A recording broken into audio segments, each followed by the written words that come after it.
Magandang hapon mga kalapatids. May na-accomplish na naman akong lock dito sa merong sa merong Mindiola. Dito sa bandang Mindiola na nga ito. So, ang may-ari si Boss Toto at saka si Boss Jan.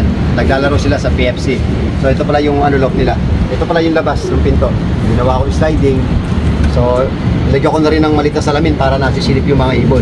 So, ito papasilip ko sa inyo. So, ito pala yung ginawa kong trap. At nagustuhan naman ng magtatay. So, pag pumasok yung ibon dito, yung sliding na to, yan, nakabukas pa yan. So pag pumasok, pwede na nilang ilock.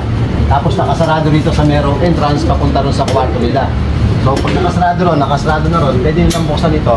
Dito na lang din nila uhuli yung ibon. Kung hindi nila maabot, maglalagay nila sila ng upuan dito. Yan mga kapatid. Gawa lang ito sa 1x1 at tubular, tsaka sa 1x1 at steel matting. Ito pala yung sa unang room niya, na pang norte. Ito. Kuha ko sa sliding, sa 1x1, sa hardy flex, at saka sa bearing, tsaka sa 3/4 lang na pinaka-release. So ito pala yung kwarto ng pang norte.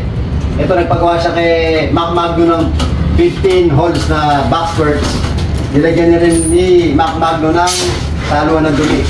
So maganda yung nagawa niya ng idea nito. Hindi na ganong mahirapan yung may-ari na lock.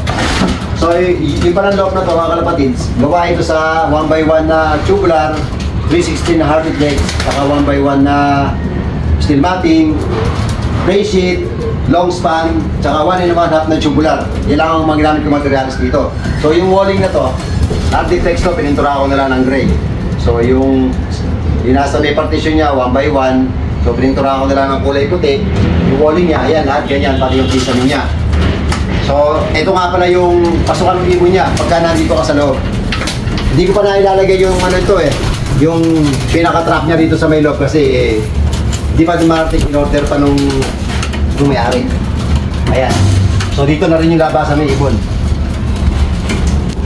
So, dito tayo sa meron south.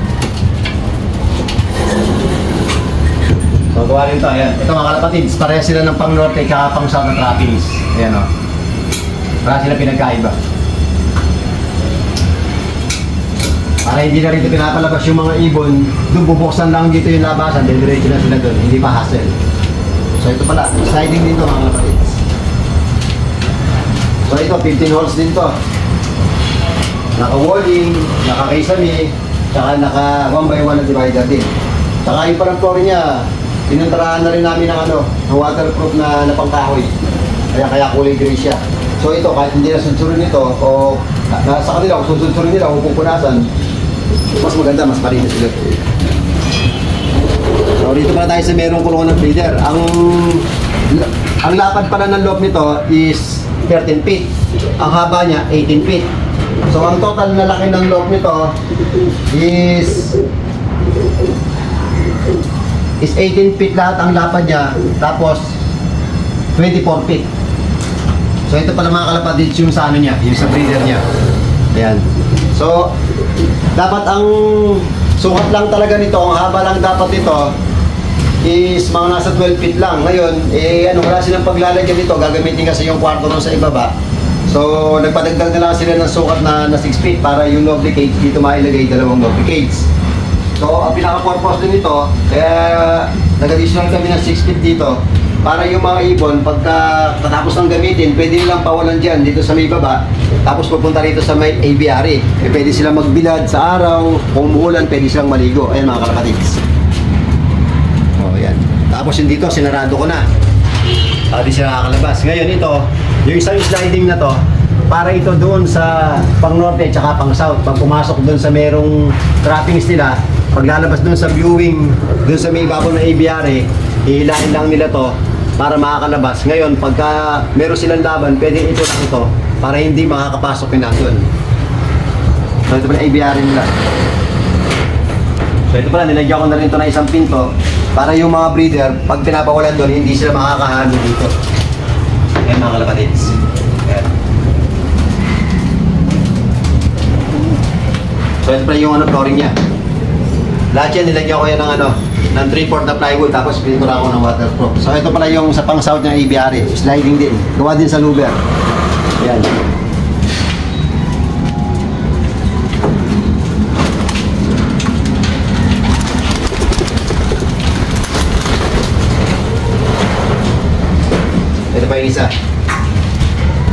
Pang norte, pang south lang itong mga biyari na to. So ano, mas maganda rin yung naisip namin idea na gawin na namin 18 feet yung haba para doon sa mga breeder, para nakakalabas, para hindi laging nakakulong doon sa breeder cage, para kahit pa paano nakakapagpag sila.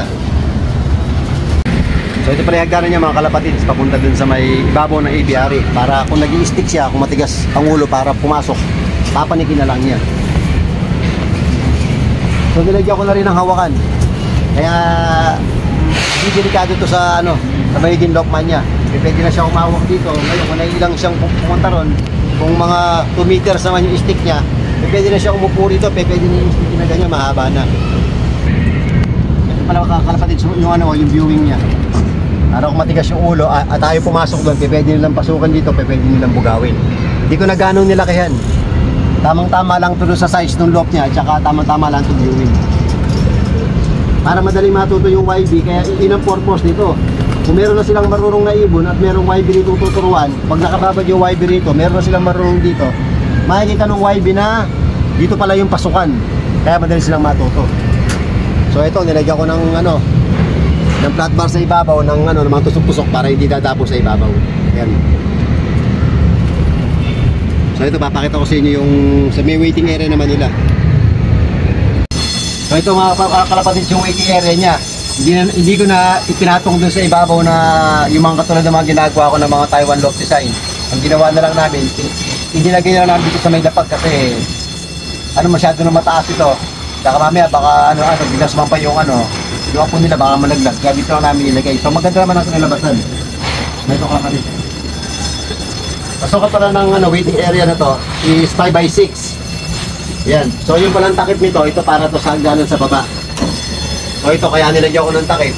Kasi kung hindi ko ito lalagyan ng takip, kung naka-open lang na ganyan, baka mamaya yung mag-asawa, nagbabanding sila rito habang nag-aabang ng ibon, baka mamaya kakatras sila, malalaglag sila. Kaya ang ginawa ko, nilagyan ko na ito ng takip. Maganda rin naman itong paglalagay ko ng takip kasi makakapunta sila dito sa likod ng loft. Yung kasing loft nila na to, nilagyan ko ng catwalk dito sa likod, 3 feet. Ito mga kalapatids. Ito, nilagyan ko na rin ito ng gutter. Bali PVC na lang nilagay kong gutter. Ayan, gawa sa lugar yun mga kalapatids.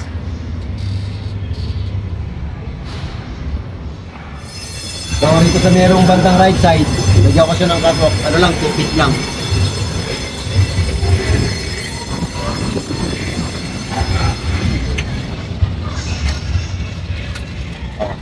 Napakagandang kulungan, napakasimple lang. Hindi naman ganun kalaki ng nagastos dito pero sakto lang. Pero ito kinalabasan, maganda naman yung lock. Ito daw ang dream lock nilang magtatay. So, syempre nandito na tayo, ayusin na natin, mabait at saka maganda naman yung pakikitungo nila sa akin.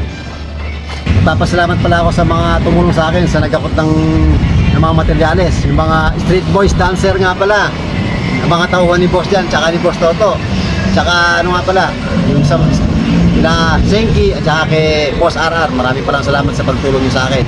Saka, hindi ko sukat akalain, mga dancer pala kayo. Dancer paggabi. Sa mga gusto pala mag-inquire sa akin mga kalapatids, huwag kayo may magtanong, wala namang bayad sa akin. Ang kaganda lang sa akin, kapag sa akin kayo nagpagawa, kung meron magiging problema, pwede kong i-repair yung kulungan ninyo, hindi na ako magpapabayad sa inyo. Kahit merienda, kahit tubig lang, wala nang problema sa akin yun. Basta mag-i-schedule lang tayo ng repair, walang problema sa akin mga kalapatids. Nagpapasalamat pala ulit ako sa pamilya nila Boss Jan. Maraming salamat sa magandang pagtanggap sa akin dito sa lugar ninyo. More blessing to come. Thank you.